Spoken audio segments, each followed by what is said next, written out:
If you never learnt any other rudiment other than the single stroke roll, which is right, left, right, left, right, left, right, left, repeat forever, or however long you need to repeat it for,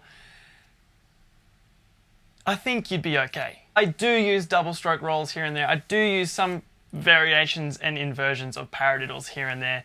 Absolutely. But if I could only use one rudiment for the rest of my life, it'd have to be the single stroke roll. This lesson today on the single stroke roll will be in the context of worship music. I really want to give you the skills to be able to play what you need to play and what you want to play on the drums. And I also want to give you the gift of the PDF chart for this lesson. Link is in the description, as well as my Sunday drum prep guide, which is all about preparing for Sundays, but with getting the focus on worshiping God, not worshiping the drum parts. So if that sounds helpful and interesting to you, the link is in the description, and I really hope it helps. And yes, I really would call the single stroke roll an essential ingredient of our drumming. And I want to show you why. I have a few examples, and the first one being where the single stroke roll is being played continuously on the rim of the rack tom, and the kick is playing like the main groove, but the singles are there just to sort of glue it all together. This is taken from the song See the Light by Hillsong Worship.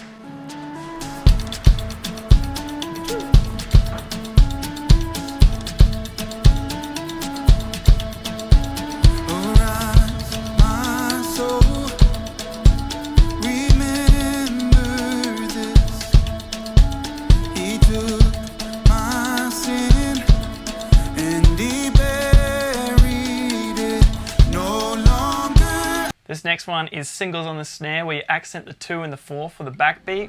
And in this song, which is Where You Are by Leland, the singles are really ghosted just to fill in the background.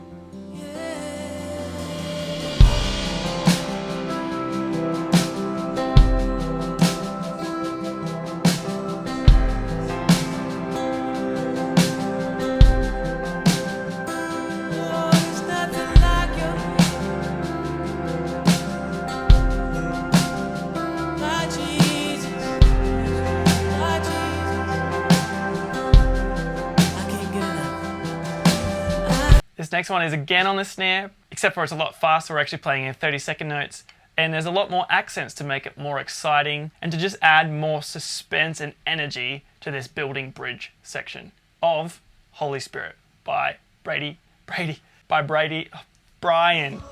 Wowzers.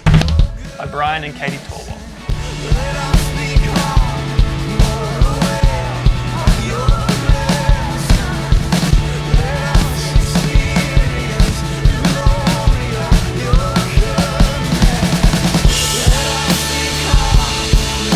This next one is from House of the Lord by Phil Wickham, where we're playing on the hi-hat and putting some left-hand accents in.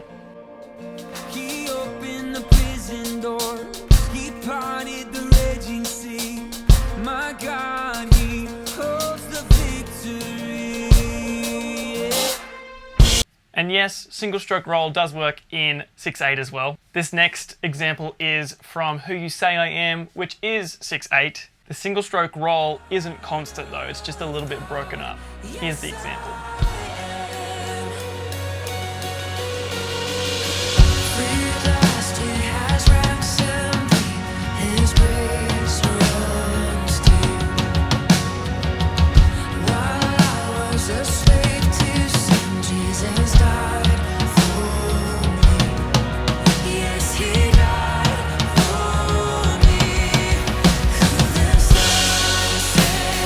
So there's a couple things that can make our singles sound different. The first thing would be the voicing.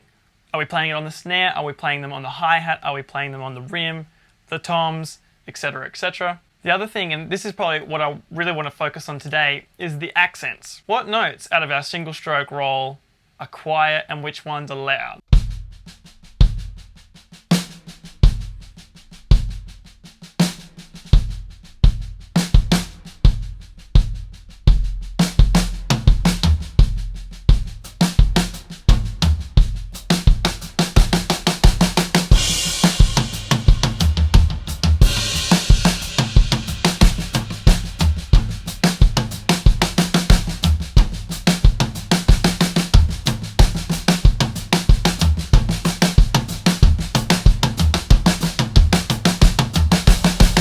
As with my recent video on being able to put your kick wherever you want to, where we took it through the grid system in 16th notes, that's what we'll do with accents today in our single stroke roll. So let me demonstrate the exercise that I want you to practice, because I know it'll give you amazing freedom to accent wherever you need to in your singles.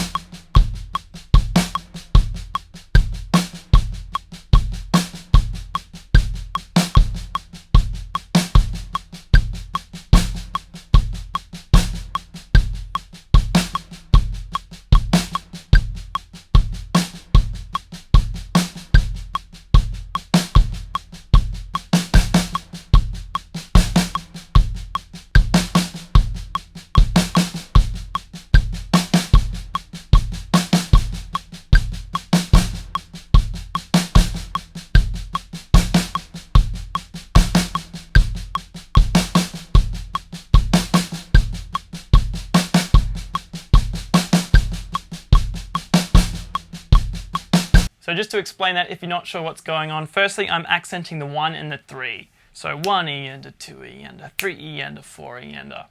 That's with my right hand. Then next I am accenting the E of 1 and the E of 3. 1E and a 2E and a 3E and a 4E and that's with my left hand. So by the way, single stroke roll in 16th notes, the right hand is the number and the and. So 1E and a 2E and a 3 and 4 and the left hand is the E and the R. 1E and R, 2E and R, E, R, E, R. Mate, yes, I know I sound a bit weird. So whichever accent you're up to, if it's an E or an R, left hand. If it's a number or an and, it'll be your right hand. Like I did in the demonstration, I suggest you accent single 16th notes, and then when you've got those down, then you can work on the double 16th notes. 1E and a 2E and a 3E and a 4E and a... I'm not going to be breaking this exercise down note for note in this video, but that's why the PDF chart is available, so make sure you get that at the link below. And I do suggest you just practice one bar on loop at a time so you can get used to each option. Just be aware that the left hand accents are going to be pretty tricky, all the E's and the R's, so just make sure you spend plenty of time on those ones. Once you're comfortable with the whole exercise, here's some accent patterns I'd love for you to try.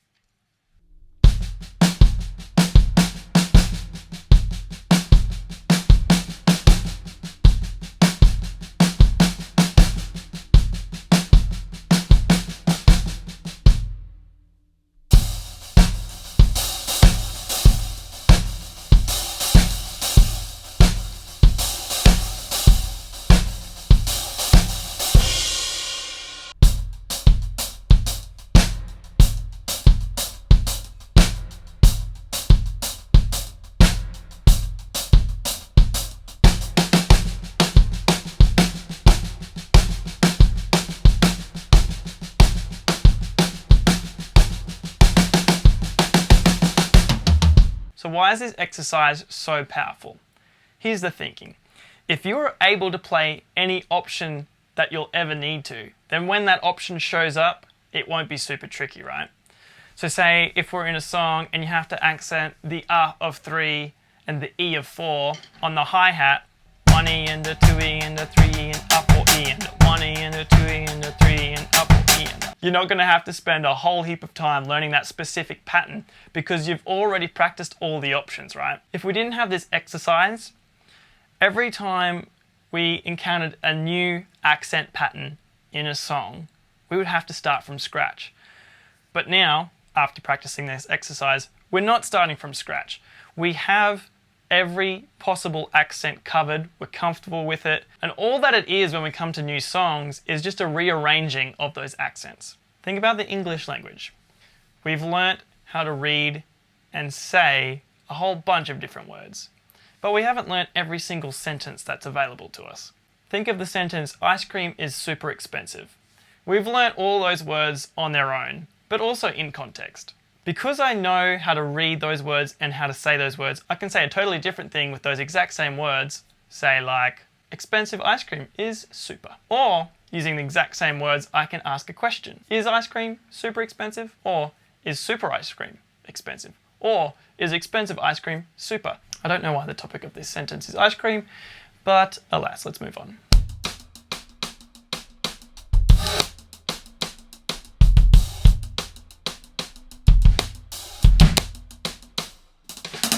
I hope this silly ice cream focused example shows you that it's the arrangement and the placement and the order of the words, or the accents, that make it sound how it sounds. And how we arrange it, or where we place them, is super important. I'm pretty sure I used to play this accent pattern on the snare all the time.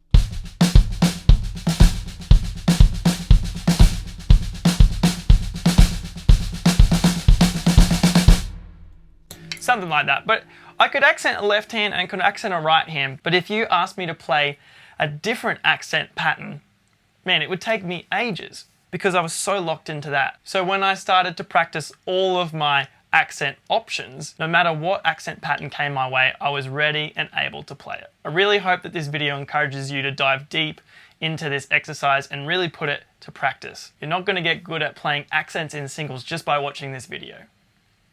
You do actually need to practice this exercise. As always, I really hope that this video helps you with your drumming. Thanks for watching, and I'll see you in the next one.